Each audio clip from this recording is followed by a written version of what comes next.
안녕하세요, 유수입니다. 오늘은 인생 점점 꼬이고 있다는 신호들이라는 제목으로 여러분들과 함께 하겠습니다. 인생을 전체적으로 놓고 보면요. 그땐 정말 잘 나갔다. 그땐 되게 어려웠다. 이제 우리 이런 때 있잖아요. 그 굴곡은 이제 그런 굴곡이 누구한테나 있죠? 남들은 사실 내 굴곡을 잘 몰라요. 그러니까 나만 알 수 있는 굴곡들이 있어요.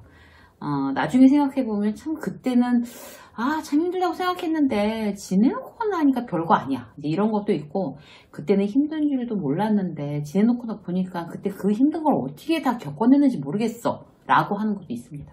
그런 시간들이 있죠.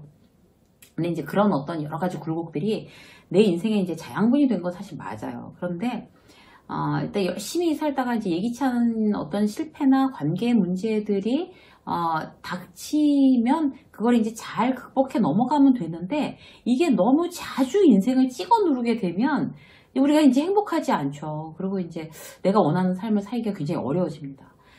그래서 이제 우리는 인생이 꼬이는 어떤 그런 신호들에 굉장히 예민하고 주의해야 될 필요가 있을 것 같아요. 잘못되기 전에, 딱 꼬이기 전에 지금 딱 생각해보면 그때 원인 제공한 어떤 그런 사인이 있었어. 시그널이 있었어 라고 생각을 하면서 그걸 빨리빨리 고쳐나가는 어떤 그런 태도가 내가 조금 더 인생을 좀 편하게 사는 그런 지혜가 아닌가 합니다. 그래서 이제 오늘은 그런 이야기를 해볼 건데요. 만약 이제 내 행동 중에 이런 모습들이 있다고 하면 이제 인생을 내가 꼬고 있는 거예요. 그래서 그런 체크리스트니까 나는 여기에 이제 몇 개나 해당되나. 그래서 여러분들이 옆에 이렇게 놓고 이렇게 자 1번 이건 해당사항 없음, 이건 해당사항이 있음, 이렇게 이제 연습하면서 이렇게 써가면서 들으시면 훨씬 더 유익할 것 같아요. 자, 첫 번째, 이제 세 그룹으로 나눌 건데, 첫 번째, 타인에 대한 태도. 예전에 비해서 싫은 사람이 더 많아졌다. 인생이 꼬이고 있다는 증거라고 합니다. 이제 저는 이제 크리스찬이니까 이제 교회 가면 이제 목사님이 뭐라고 이제 얘기를 하시나 하면, 미운 사람, 싫은 사람 용서해라. 미워하고 있는 사람 용서해라. 그리고 그 사람이랑 화해하고 와서 예배를 드려야 하나님이 기뻐하신다. 이런 이야기를 해요. 그럼 이제 그 이야기를 듣는 이제 그런 이제 신도들 간에는 이제 굉장히 좀 다른 어떤 성향들이 있겠죠.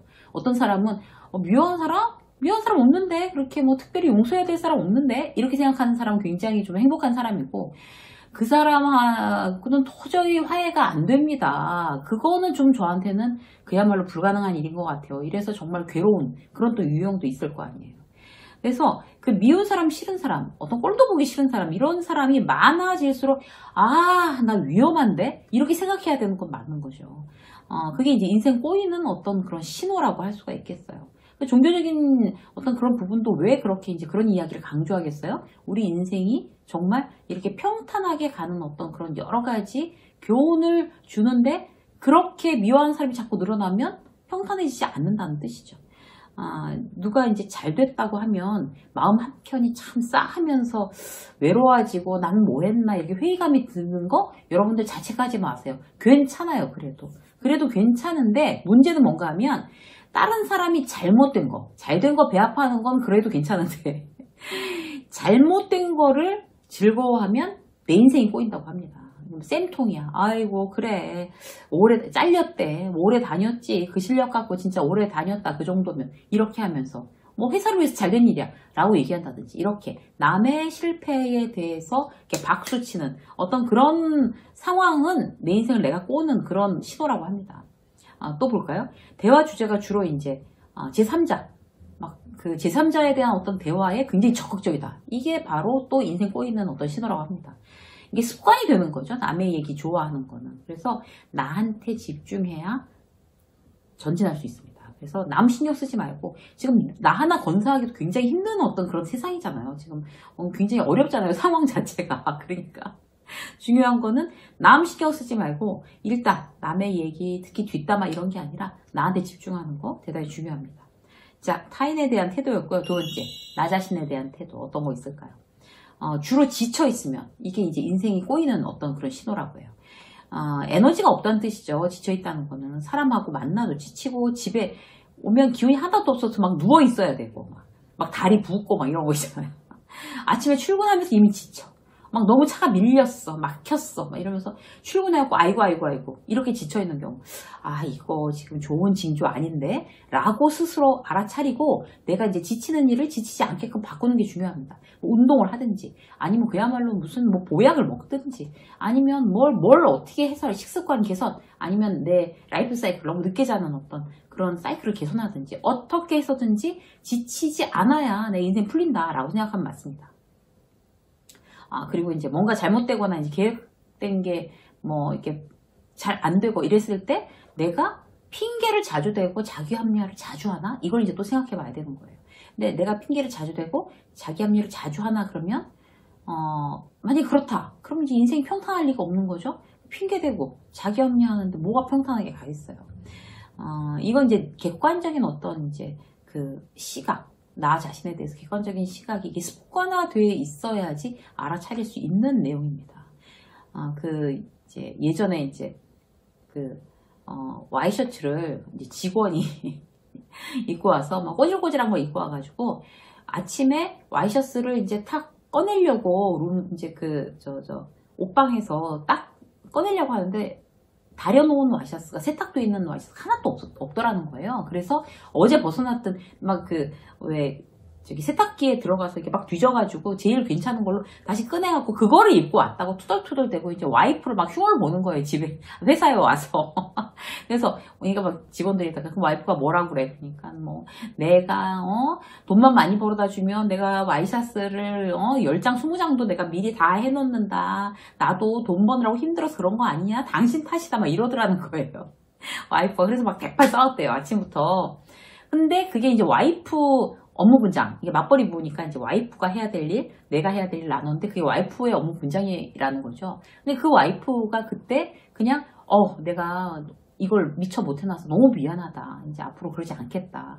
정말 당신한테 너무 미안하다라고 한마디만 했으면 이제 싸움이 그렇게 안 벌어졌겠죠? 이게 뭔가 하면 그런 자기 합리화. 나도 바빠서, 나도 당신이 돈 많이 벌어다 주지 않아서, 내가 잘못한 게 아니라 당신이 잘못한 거야. 뭐 이런 것들 때문에 이제 결국 일이 더 커지고 그럼 서로 기분도 안 좋고 각자 회사에 가서도 안 좋겠죠? 그럼 이제 뭐 하루 종일 뭐가 좋겠어요? 그런 부분이 이제 굉장히 중요합니다. 그래서 핑계대지 않는다. 예전에 또 회사에서 이제 제가 이제 계속 유통 출신이니까 그 지방에 있는 백화점이 있었어요. 그런데 그 지방에 있는 백화점도 이제 제가 담당이 돼서 막 그런 얘기를 뭐 매출 부진, 이제 백화점에서는 그런 거 많이 해요. 유통에서는. 매출이 나오면 좋은 거고 안 나오면 이제 막 들들들 볶는 거예요. 왜 매출이 안 나왔냐 그랬더니 농번기라서 그러더니 농번기라서. 그래서 아니 거기가 이제 지방 백화점이니까. 아니 농번기는 해마다 오는 거 아니냐. 그때는 항상 농번기인데 그러면 해마다 매출 부진이 그 달에는 농번기냐. 막 이렇게 얘기했던 게 아직도 생각이 나요. 그래서 그래갖고 제가 직원한테 되게 뭐라고 했었어요.